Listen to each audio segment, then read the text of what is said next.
Welcome back to Dark Clues, where real crimes meet real mystery. Today, we're unraveling a case that haunted Long Island for decades. A stretch of sand, a string of victims, and a suspect hiding in plain sight. This is the chilling story of the Gilgo Beach serial killings. It was a cold December morning in 2010 when a Suffolk County canine team was running a training exercise along Ocean Parkway and near Gilgo Beach, Long Island. They weren't searching for a crime scene, but a German Shepherd named Blue hit on something buried in the brush. That somber find would shatter the area's illusion of safety. That first body was soon identified as Melissa Barthelemy, a 24-year-old escort who had been missing since 2009. Just days later, investigators uncovered three more remains: Maureen Brainerd Barnes, Megan Waterman, and Amber Costello, all young women in their 20s, petite in stature, and connected to escort services. Their bodies had been meticulously wrapped in burlap and scattered within a quarter-mile of each other. The similarities were too striking to ignore, as two girls were found with ligatures around their wrists or necks. Another was dismembered. All were dressed with purpose, or perhaps ritual.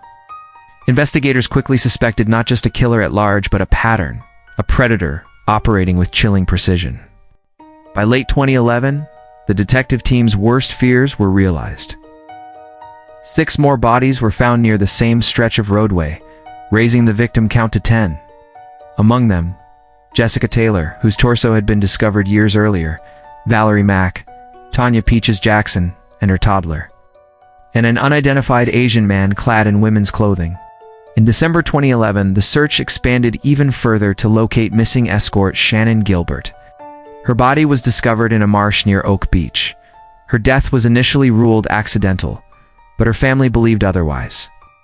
Bolstered by the nearby discovery of so many bodies over the past year, within 2 years, what started with the discovery of one body had spiraled into one of the most terrifying serial murder investigations in New York's history. A shadow hung over Gilgo Beach, a predator's dumping ground that bore witness to unspeakable horror. As the scale of the horror unfolded, investigators were struck by how long the killings might have gone unnoticed. The remains of some victims, like Maureen Brainerd Barnes, dated back to 2007. Others had been missing for even longer. Many families had reported their loved ones missing. But with victims often being sex workers using online ads, their cases didn't always receive urgent attention.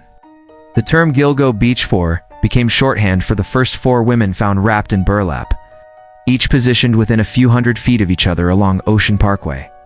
Their striking similarities made it clear to investigators they were dealing with a serial killer. But the chilling twist was this: more bodies didn't always fit the pattern. Some were dismembered, others had been found years apart, and at least one victim was biologically male. These inconsistencies led many to theorize that there wasn't just one killer at play. Could there have been multiple predators using the same remote dumping ground? For years, the case stagnated. Leads came and went, but no arrests were made. Detectives sifted through thousands of tips. They followed digital trails, subpoenaed online records, and mapped timelines. Still, the case remained cold until a breakthrough came more than a decade later. In 2022, a newly formed Gilgo Beach task force was assembled under Suffolk County Police Commissioner Rodney Harrison. This time, they were armed with fresh technology: cell tower data, DNA analysis, and behavioral profiling. Their renewed efforts began to pay off quickly. Investigators zeroed in on a suspect: Rex Heuermann, 59-year-old Manhattan architect who lived in Massapequa Park, just miles from Gilgo Beach. On the surface, Heuermann appeared to be an average suburban father and businessman. But behind closed doors, his digital footprint painted a far more disturbing portrait. Using burner phones and online aliases, he had reportedly contacted sex workers across multiple platforms. Cell tower data placed his devices near where the victims disappeared, and near where their bodies were later found. Hair samples recovered from the burlap wrappings were tested again using advanced mitochondrial DNA analysis. They yielded a match: hair from Heuermann's wife and another strand believed to be Heuermann's own. In July 2023, over a decade after the first bodies were discovered, Rex Heuermann was arrested and charged with the murders of Melissa Barthelemy, Megan Waterman, and Amber Costello. He pleaded not guilty. Authorities stated that charges for the 4th victim, Maureen Brainerd Barnes, were expected to follow. The arrest shocked many in the community. Neighbors described Heuermann as odd but quiet, Some called him creepy. His home, later searched by FBI and local police, revealed over 200 firearms and disturbing digital materials. Still, his arrest left many questions unanswered, particularly about the other victims whose deaths remain unsolved. Despite Rex Heuermann's arrest and the charges filed against him, the Gilgo Beach case remains only partially solved. While Heuermann was charged in connection with 4 victims, the so-called Gilgo for the total number of victims found in the area exceeds 11, and many of those deaths still defy explanation. Some of these victims were discovered in stages, with body parts turning up years apart and miles from each other. For example, Jessica Taylor's partial remains were found in Manorville in 2003, while additional parts were later recovered near Gilgo Beach in 2011. Another unidentified toddler was discovered, wrapped in a blanket, just yards from the remains of her likely mother. The brutality, the dismemberment, and the geographic separation led some investigators to propose that these killings were the work of multiple offenders, not just one. Inconsistencies in victim profiles further complicated the theory of a lone killer. The Gilgo 4 were all petite women in their 20s, working as escorts, last seen arranging meetings with clients. In contrast, other victims varied in age, race, and gender identity. Some were dismembered while others were left intact. Were these differences evidence of distinct patterns, or a single killer adapting methods over time? Authorities have not ruled out the possibility of additional killers or accomplices.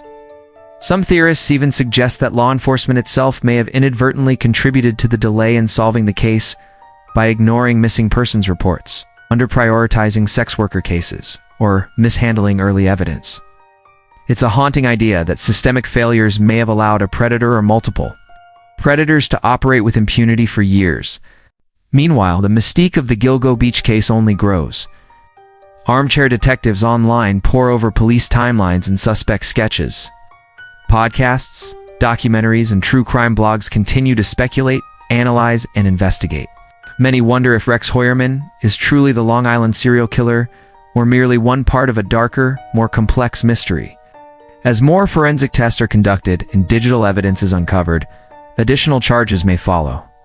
But for now, families of the remaining victims still wait for answers. Women like Shannan Gilbert, whose 2010 disappearance first led police to Gilgo Beach, still lie at the heart of the case. Her death was originally ruled accidental, but her family insists she was murdered.